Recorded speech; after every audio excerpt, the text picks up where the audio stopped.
Hello दोस्तों, कैसे हैं आप लोग। हमारी आज की कहानी का नाम है जायदाद। मिश्रा जी बड़े बेचैन थे। रात के 11:30 बज चुके थे, लेकिन उनकी बूढ़ी उदास आंखों से नींद ने तो जैसे नाता ही तोड़ दिया था। और इसकी वजह थी उनकी औलादें। 70 वर्षीय मिश्रा जी के 2 बेटे थे। उनका बड़ा बेटा राघव जब 12 साल का था तब उनकी धर्मपत्नी का स्वर्गवास हो गया। 1 साल बाद उन्होंने दोबारा शादी कर ली। विवाह के 1 वर्ष बाद उनके छोटे बेटे अनुज का जन्म हुआ। अब ये दोनों और उनका परिवार मिश्रा जी के साथ ही रहते थे। पिछले साल मिश्रा जी की दूसरी पत्नी भी ईश्वर को प्यारी हो गई। कहने को तो मिश्रा जी अपने बेटों, बहुओं और पोते पोतियों के साथ रहते थे, लेकिन फिर भी वे काफ़ी अकेलापन महसूस किया करते थे। पिछले कुछ दिनों से ये अकेलापन और ज़्यादा बढ़ गया था। इसकी वजह ये थी कि मिश्रा जी को इस बात का आभास हो गया था कि दोनों भाइयों में बहुत जल्द कुरुक्षेत्र का युद्ध होने वाला है। मिश्रा जी का कमरा उनके दोनों बेटों के कमरों के ठीक बीच में था। करीब आधी रात का वक्त हुआ होगा कि तभी उन्होंने अपनी बड़ी बहू राशि को अपने पति राघव के कान भरते सुना। सुनो जी, राशि गुर्राई, कल सुबह ही बाबूजी से बात कर लो और रामगंज की ज़मीन अपने नाम करवा लो। देवर जी और रितु भी उस ज़मीन पर नज़र गड़ाए बैठे हैं। आप तो 1-2 साल में रिटायर हो जाओगे, फिर हमारी बेटी दिव्या के लिए दहेज कहाँ से आएगा। मैं तो कहती हूँ कि गांव में बाबूजी की टूटी फूटी पुरानी कोठी है ना, उसे देवर जी के नाम करने की बात उनके कान में डाल दो और रामगंज की ज़मीन बेचकर दिव्या के दहेज का इंतजाम कर लो। देवर जी हैं तो आपके सौतेले भाई ही ना, चाहे कितना भी प्यार कर लो, सौतेला रहता हमेशा सौतेला ही है। अपना खून अपना होता है। आप सिर्फ अपनी बेटी और उसके भविष्य की चिंता करो। राघव ने राशि की बात पर रजामंदी की मोहर लगाई और खर्राटे भरने लगा। मिश्रा जी का दिल जोरों से धड़कने लगा। उन्होंने करवट बदली तो अपनी छोटी बहू रितु को अनुज के कान में फुसफुसाते सुना। देखो अनुज जी, रितु ने बड़े रोमांटिक अंदाज में कहा, कब तक तुम एक छोटी सी कंपनी में क्लर्क की नौकरी करते रहोगे। मेरी बात मानो और बाबूजी से जाकर कहो कि वो रामगंज वाली ज़मीन तुम्हारे नाम कर दें। उसे बेचो और उन पैसों से कोई बिजनेस शुरू कर लो।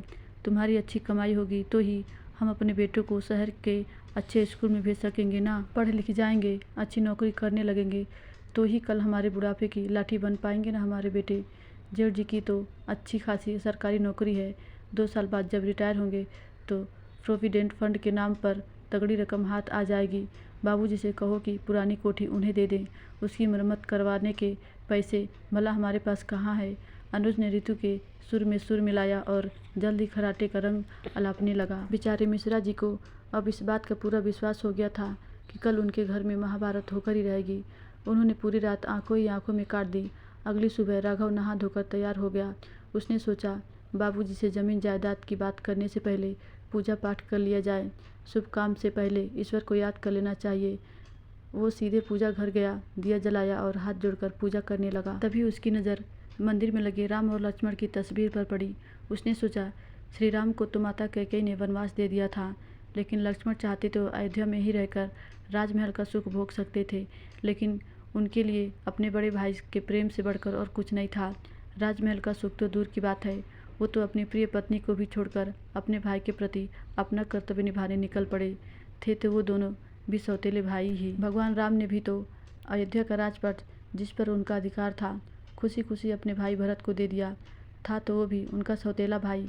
राघव को एक बात समझ में आ गई, स्वार्थ और लोभ से घर में महाभारत छिड़ जाती है, लेकिन त्याग और प्रेम से रामायण की सत्ता स्थापित हो जाएगी। राघव मिश्रा जी के कमरे के सामने से होकर सीधा अनुज के कमरे में गया। मिश्रा जी समझ गए कि कुरुक्षेत्र के युद्ध का बिगुल बज गया है। उनकी बेचैनी बढ़ गई और वे पसीने से तर हो गए। अनुज, राघव बोले, रामगंज की ज़मीन तू रख ले, उसे बेचकर कोई अच्छा बिजनेस शुरू कर लेना। तो कब तक ये छोटी मोटी नौकरी करके घर चलाएगा। नहीं भैया, बड़े भाई का त्याग देखकर अनुज को अपनी छोटी सोच पर बड़ी शर्म आई। वो ज़मीन आप रख लो और उसे बेचकर दिव्या बिटिया की शादी करवाओ। मैं अपने बिजनेस के लिए कहीं और से उधार ले लूँगा। चल पगले, अपनी ज़मीन होते हुए तुझे पैसे उधार लेने की क्या ज़रूरत है। राघव ने अनुज को डांटा।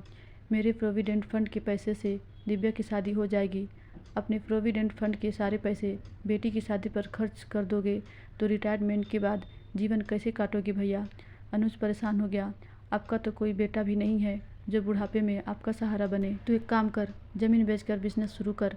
राघव ने थोड़ा सोचकर एक उपाय ढूंढ निकाला। जब तेरा बिजनेस चल पड़े तो उन पैसों से दिव्या की शादी करवाना। दिव्या क्या तेरी बेटी नहीं है। और रही बात मेरे बुढ़ापे की लाठी की, तो उसके लिए तेरे विवान और विशाल है ना, वो दोनों क्या मेरे बेटे नहीं हैं।